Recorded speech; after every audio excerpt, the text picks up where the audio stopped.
Good afternoon. This is Varsha Shrivastava and the topic which I have chosen is human circulatory system. The reason for choosing this particular topic is because it requires a lot of explanation and this particular chapter is from the standard 11th NCERT book, that is the CBSE syllabus.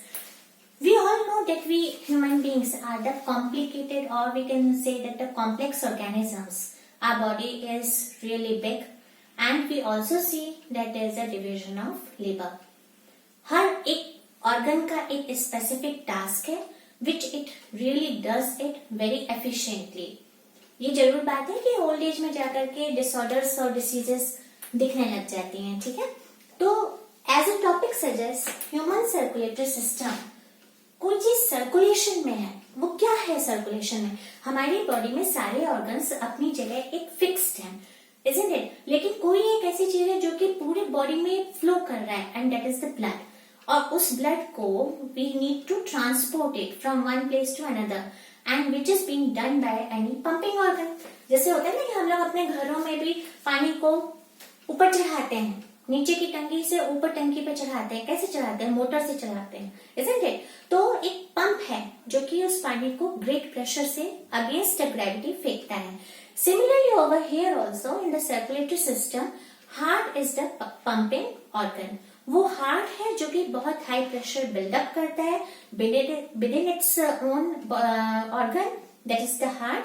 और उस high pressure से फिर वो blood को eject out करता है बाहर की तरफ, in right from the hair follicle to the tip of the toe. आप देखोगे कि ब्लड जा रहा है against the gravity as well as in the direction of the gravity. तो बट नेचुरल है कि हमें प्रेशर हाई चाहिए और जो कि काम करता है heart. Heart is only and only a pumping organ. तो ब्लड को, जैसे हम जानते हैं कि ब्लड कभी कभी प्योर ब्लड है, कभी इनप्योर ब्लड है, कहीं हम सुनते हैं ऑक्सीजनेटेड ब्लड, कहीं हम सुनते हैं डीऑक्सीजनेटेड ब्लड. एक्चुअली ये इनप्योर ब्लड क्या है? क्या ये वाकई में इतना गंदा है, इनप्योर अशुद्ध है कि इसे फेंक देना चाहिए? No, it's not like that. In biological आप टर्मिनोलॉजी में जाओगे तो oxygenated blood and deoxygenated blood मतलब ऐसा ब्लड जिसमें कि ऑक्सीजन की कंसेंट्रेशन अच्छी खासी है, that is called as pure blood और ऑक्सीजनेटेड ब्लड, ठीक है. दूसरे टर्म्स में आप बात करोगे क्या? जिसमें ऑक्सीजन निकल गई या कंज्यूम हो गई और जो ब्लड लौट करके पूरे बॉडी से वापस जा रहा है हार्ट की तरफ, वो कहलाएगा डीऑक्सीजनेटेड ब्लड. क्यों? क्योंकि सारे टिश्यूज ने और सेल्स ने अपने अपनी नीड के अकॉर्डिंग ऑक्सीजन ले लिया ब्लड से. अब जो वापस आया हार्ट में लौट करके वो क्या है? डीऑक्सीजनेटेड ब्लड, या फिर हम कहेंगे इम्प्योर ब्लड. तो ये डिफरेंट टर्मिनोलॉजी है. अब जैसे आप इसमें देखोगे इस पर्टिकुलर टॉपिक में सेप्टा मतलब क्या? डिविजन, ठीक है. Septate division, okay. ये स्ट्रक्चर अभी मैं जब बताऊंगी तो ये सब डिफरेंट टर्मिनोलॉजी आएगी, जैसे सिस्टोल, डायस्टोल, ये सब मैं आपको बताती जाऊंगी. तो ये जो हार्ट है हमारे ह्यूमंस में, ये 4 चैम्बर्ड हार्ट है, ठीक है. जैसे हमारे घरों में कुछ कमरे होते हैं, हर कमरे में एक दरवाजा होता है. In the same way over here also our heart is 4 chambered heart, मतलब 4 रूम है, ठीक है. और उसमें एज पर द नीड दरवाजे हैं, which in biology terminology we will say they have the valves, VALVES, okay. So these are the different terminologies which you are going to find out in the NCERT book. और उसको simplify कर लो, ठीक है. अब अगर हम basic उसमें जाएं तो हार्ट कहाँ पर सिचुएटेड है, उसकी लोकेशन बताएं. तो हमारी बॉडी में थोरेसिक कैविटी है, एब्डोमिनल कैविटी है. कैविटी मतलब क्या? एक रूम है जिसके के अंदर ये वाइटल ऑर्गन्स प्रेजेंट है, ठीक है. खाली रूम है, खाली जगह है, so that the organs can be kept inside it. तो जैसे थोरेसिक कैविटी में हमारा ये हार्ट सिचुएटेड है. हार्ट है, लंग्स है, रिब्स का केज है पूरा का पूरा, ठीक है. और ये थोरेसिक कैविटी एब्डोमिनल कैविटी के ठीक ऊपर है, ओके. डायफ्राम बीच में आ जाता है. तो हमारा हार्ट, अगर I am not going in much detail of the heart diagram because basically the phenomenon we have to explain over here, वो मैं आपको बाद में बता दूंगी. 4 कमरे हैं, 1 2 3 4. दिस इज द हार्ट, ठीक है. इसकी साइज आप देखोगे कि क्लेंच्ड फिस्ट, मुट्ठी की तरह शेप रहता है इसका. और ये साइड जो है this is right side and this is left side, ठीक है। यहाँ पर हमारा तो लेफ्ट ये है, अब आप बोलोगे कि ये तो लेफ्ट है तो ये लेफ्ट होना चाहिए, ये राइट होना चाहिए। अरे सामने सपोज इमेजिन करो this is a person and he is face to me, okay. तो उसका लेफ्ट मेरा क्या है, राइट है, और उसका राइट मेरा क्या है, लेफ्ट है। तो हम डायग्राम में शुरू से ही बच्चों को ऐसा ही सिखाते हैं, even in the books also the same thing you are going to find कि ये राइट साइड रहेगा, ये लेफ्ट साइड रहेगा। अब जैसे मान लो कोई पेशेंट है, उसका लेफ्ट ऑरिकल में, लेफ्ट एट्रियम में ऑपरेशन होना है, डॉक्टर आया, उसका लेफ्ट ये है, पता चल रहा उसने इसमें कर दिया, पर ये क्या है, फेस टू फेस ये अपोजिट लाई कर रहा है, तो ये हमारा लेफ्ट, इसका राइट, इसका लेफ्ट, हमारा right, okay. So remember that this particular side is right and this particular side is left, very basic thing. Now this is right atrium, this is left atrium, this is right ventricle and this is left ventricle. ये 4 chambers हैं, और in other words, simple words में, ये 4 कमरे हैं human heart के अंदर, ठीक है। As per the need in कमरों में भी दरवाजे होंगे, दैट इज valves, VALVES, ठीक है। जहां जरूरत होगी वहीं पर होएगा, जहां जरूरत नहीं होगी वहां पर नहीं होगा। अब यहाँ पे क्या होता है, एक चीज हमेशा याद रखो कि हम ह्यूमन बीइंग्स में मिक्सिंग ऑफ ब्लड नहीं होती है, मीन्स इम्प्योर ब्लड और प्योर ब्लड मिक्स नहीं होगा कभी, never never you are going to see. अब जब होना ही नहीं है, कभी आपने देखा है कि हमारे घरों में जैसे होता है, किचन का साफ पानी है एंड वॉशरूम का गंदा पानी है, उसको हम मिक्स कर दें, ठीक है। आप साफ पानी से तो कपड़े धो लोगे, but what about the food, are you going to use those dirty water for making your cooking your food, no. उसी तरह से यहाँ पर you never you are going to see the mixing of blood between the impure and the pure. अब जब mixing नहीं होना है तो should there be any door, no, provision ही मत रखो, नहीं तो कल को क्या होगा, दरवाजा है, कुछ डिसऑर्डर आएगा, पता चल रहा है वो भी डिसीज एड ऑन हो गई, है ना। तो यहाँ पर हम वहां पर वैल्व रखेंगे जहां मिक्सिंग ना होगी इम्प्योर और प्योर ब्लड की। Over here this side, this right side, you are going to find impure blood, impure, impure, pure, pure, ठीक है। अब हमको पता है कि ब्लड इसमें आएगा और यहां से जाएगा, तो बीच में यहाँ पर दरवाजा होना चाहिए कि नहीं होना चाहिए, होना चाहिए। So you are going to find a valve over here and a valve over here, okay. अब होता क्या है, वेल्व है मतलब यहाँ से ब्लड इधर जाएगा, ये प्योर है तो यहाँ पे क्या आएगा, प्योर आएगा। ये इम्प्योर है, यहाँ से ब्लड इधर जाएगा तो ये इम्प्योर ब्लड इधर आएगा, तो ये भी इम्प्योर साइड रहा, ठीक है। इधर से इधर नहीं जाना है, इधर से इधर नहीं, ना तो यहाँ से यहाँ, ना तो यहाँ से यहाँ, तो यहाँ पर आपको कोई वेल्व देखने को नहीं मिलेगा, ठीक है। नाउ ये हार्ट जो है ये डबल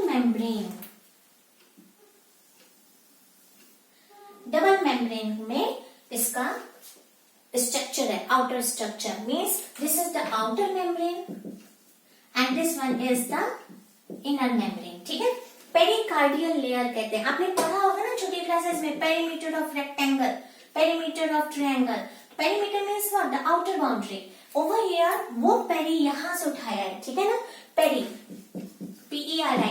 और कार्डियक, कार्डियोलॉजिस्ट वगैरह के पास कभी ना कभी आपके पेरेंट्स गए होंगे डॉक्टर के पास में, इजंट इट। तो ओवर हियर यहाँ पर हम क्या वर्ड लगा देंगे, पेरिकार्डियल, ठीक है, पेरिकार्डियल मेम्ब्रेन। और ये outer and inner membrane of the pericardial membrane, fine. इसके अंदर पेरिकार्डियल फ्लूइड है, ठीक है, मतलब ऐसा फ्लूइड जो यहाँ पर बीच में है। अब आप सोचो ये मेम्ब्रेन्स पतली होंगी, ये heart as we all know कि वो बीट करता है इस तरह से, isn't it? जब वो बीट करेगा तो ये क्या बाहर वाली और अंदर वाली चिपक नहीं जाएगी, isn't it? There are chances, moreover friction also can be there. इसलिए to avoid such happenings from occurring, हम क्या करेंगे, यहाँ पे एक फ्लूइड रखेंगे तो क्या होगा, आउटर एंड इनर मेम्ब्रेन में कोई फ्रिक्शन नहीं होगा and that will be actually performing the action of protection. एक कुशन की तरह वो काम करेगा। कौन काम करेगा, पेरिकार्डियल फ्लूइड किसके बीच में है, आउटर एंड इनर मेम्ब्रेन के बीच में है। क्लियर? तो ये आपकी हो गई आउटर एंड इनर मेम्ब्रेन। अब यहाँ पर हमने आपको बता दिया है 4 चैम्बर्स है। Now coming to the valve back. Okay, ये जो है 2 फ्लैप है, by means what, 2 bicuspid valve. ठीक है, बाइकस्पिड वेल्व। कस्प मतलब होता है फ्लैप्स, जैसे ये आपने लीफ फ्लेक्स होते हैं ना गुलाब वगैरह के पेटल्स, इस तरह से रहते हैं। तो what is this, this is one, this is one another. तो ये हो गए आपके 2, दैट इज बाइकस्प। तो इसको हम क्या कहेंगे, बाइकस्पिड वेल्व। अब ये बाइकस्पिड अगर आप देखो तो this is 1 and this is 2, alphabet कौन सा बना, एम बना, तो can we say it to be a mitral valve? Yes, in this way we can remember it. ठीक है ना, याद रहेगा, कंफ्यूज नहीं होगे कि ये मिट्रल वेल्व है। और ये क्या है फिर, ये ट्राइकस्पिड है। इसमें कैसे है, 3 flaps, 1 2 and 1 another over here। तो ये क्या हो गया, ट्राइकस्पिड हो गया। ठीक है, this is actually acting as a door which is allowing the entry of the blood from upside to the down and preventing the backflow of the blood। मतलब अभी हम आपको आगे बताएंगे फंक्शनिंग में। हम नहीं चाहेंगे कि ये ब्लड कभी वापस लौट के ऊपर जाए, ठीक है, तो उसको ये वेल्व्स क्लोज हो जाएंगे। ओके, तो इसको हम कहते हैं it prevents the backward flow of blood. जहां से ब्लड है वहीं वापस चला जाए बिना कुछ फंक्शन के, वो हमें नहीं चाहिए है। इसके लिए ये वेल्व्स जो है वो क्लोज हो जाते हैं। तो this is the function of the valve. Clear?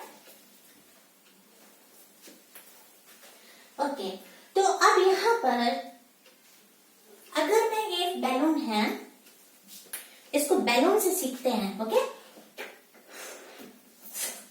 For example ये है बैलून, और इसमें मैं आपको कहूं कि इसकी जो एयर है इसको हमें किसी सिस्टम में लेके जाना है, तो हम क्या करेंगे, हम इसको ऐसे दबाने की कोशिश करेंगे। What the next question you are going to ask, the very next question will be कि मैम आप यहां से क्यों दबा रहे हो, ऊपर से सीधे दबाओ, ऊपर से दबाते हुए ग्रेजुअली नीचे से दबाओ, तो क्या होगा, कंप्लीट एम्प्टिंग ऑफ एयर होगी, isn't it? And this should be done, कोई रेसिड्यू नहीं बचेगा एयर का, isn't it? For the complete emptying पहले हम ऊपर दबाए, फिर नीचे आए और ये पूरी तरह से एयर निकल जाए। कहां से निकली, नीचे से निकली, इजंट इट? तो नीचे इसका ये वेल्व था कि नहीं था, था ना। उसी तरह से यहाँ पर होता है कि हम जब इस हार्ट, ये क्या है, पंपिंग ऑर्गन है, जब ये हार्ट फंक्शन करेगा तो ये यहाँ से कॉन्ट्रैक्ट होगा और फिर बाद में यहाँ से कॉन्ट्रैक्ट होगा और कहीं ना कहीं यहाँ पर ओपनिंग होगी जिससे कि बॉडी में जा रहा है। ये हमारा कॉमन सेंस है, हम लोग छोटी क्लासेस से पढ़ के आ रहे हैं